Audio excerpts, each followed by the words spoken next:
man, running man, running man, running man, running man, 100 man, running man. Fuck is you talking, man? Fucking just count it down. Running man, running man, running man, running man, running man, running man. All right. Calm down. Welcome back to LFP, aka Black Sports Center, the most lit sports talk show. Your boy, the Big Potato, here with you. We about to get lit, and you already know the NFL season done started, got underway, and the Big Potato has noticed some shit has gone on and is evolving in the game. And before I tell y'all, I'm gonna take a sip real quick, cause you know the Big Potato like to pull up when it's game day.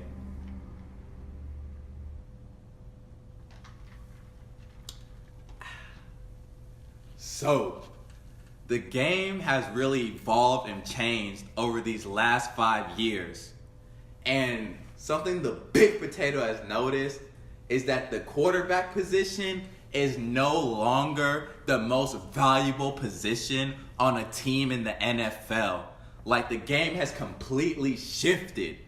The people who really deserve the big bucks, the big money, and that are really affecting the game are freaking running backs, defensive linemen, and people who are completely changing a game off of one play. Like, the quarterback, you don't need a great quarterback anymore. It's been proven because of players such as Khalil Mack, Aaron Donald, Von Miller, all coming after a quarterback or stripping the ball and getting your team the ball back. That completely shifts the game.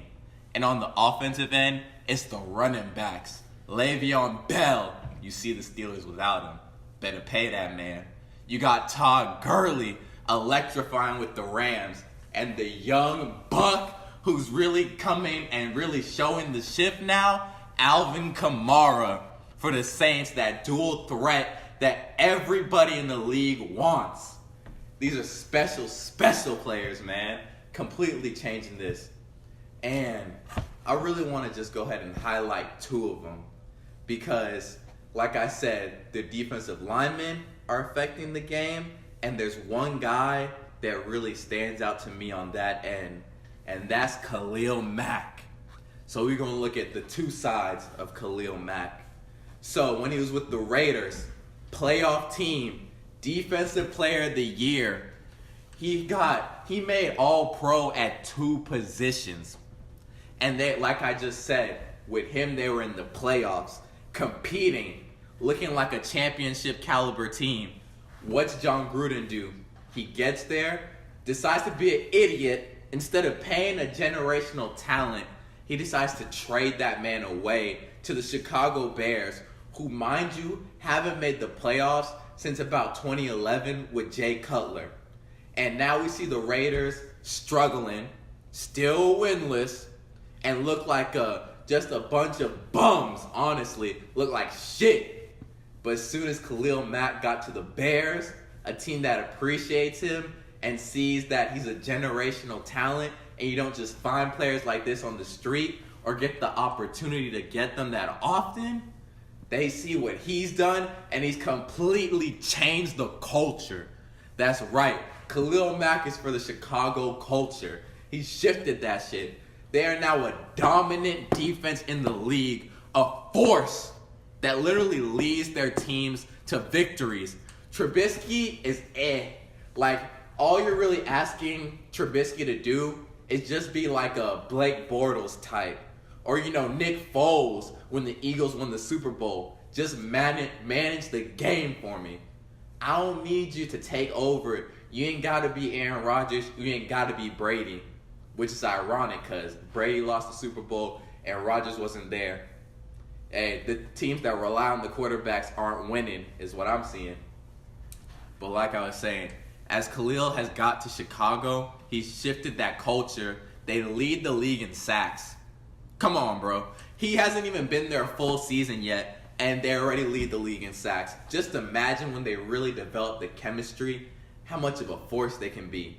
They remind me of the 2000 Ravens defense, who carried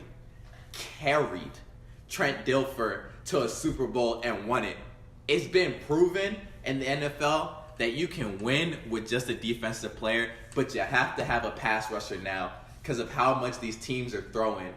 But like I said, they're completely taking over a game off of a strip sack. I see Khalil Mack out there just grabbing the ball, taking it for 6 himself. He like, fuck it. If the offense can't score, I'll do it myself. Don't worry about it. I got you. Come on, bro. And that just rallies the defense around you. And when your defense has a certain swagger to it, because this also applies for the Jacksonville Jaguars.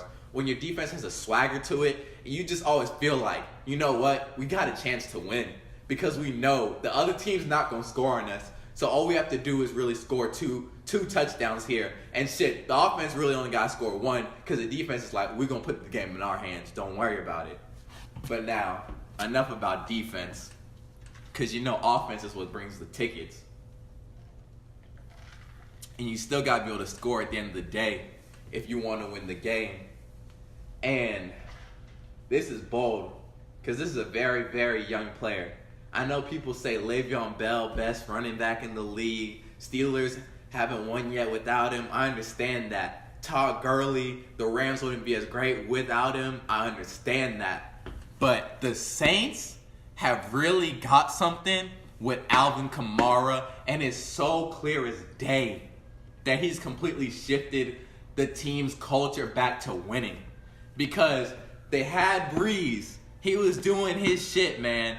But as soon as Kamara got there, now they're winning again and contending for championships. Because he's just so dynamic. Like, he's everything you want in a running back, for real.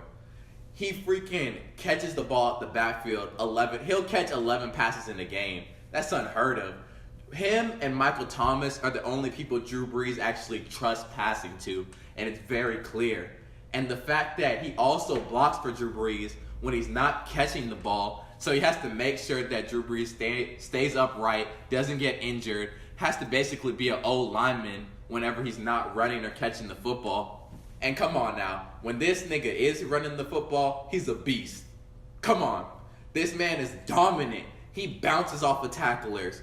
He controls the clock for you. Honestly, man, the Saints got to stop with that bullshit because I see he can take carries. You need to go ahead and let this man be the dominant force he is, because it's so clear when he gets carries, gets touches, that the Saints offense is too lethal to stop. Like, him and Michael Thomas is crazy. You're like, bruh, I have never seen a combo like this, but it all starts with Kamara. Because you're like, okay, on this play, is he coming out the backfield? Is he running it? Is it a play action? Like, defensive coordinators are scared at night. Like, you're scared. You don't know how to stop this man. He's really a triple threat. He's getting triple doubles out here. Don't play with that boy. Like, Le'Veon does his shit. Todd Gurley does his shit.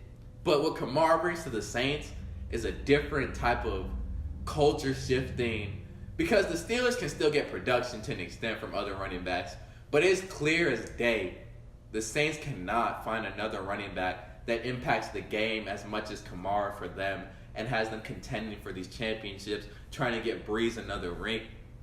And then he still helps out that defense that's all right. Like, they're not the worst in the league anymore, but him controlling the game and controlling the clock just keeps them off the field as long, keeps them fresh. Because they ain't got no Khalil Mack type of people who you going to give all that big money to. But when Kamara's contract is up, you best believe he better be the highest paid running back in the NFL. No doubt with what this man's done. Come on now. So shit. The big potato. I want to see y'all another time. So check back in with me, because y'all going to see that this point is true. Keep watching the season. Khalil Mack just might win MVP this year. That's how dominant he's been. And go ahead and hit the like button for me too, please. And make sure to subscribe before you leave. And the big potato, we'll see y'all another time. Big potato, LFP, we out.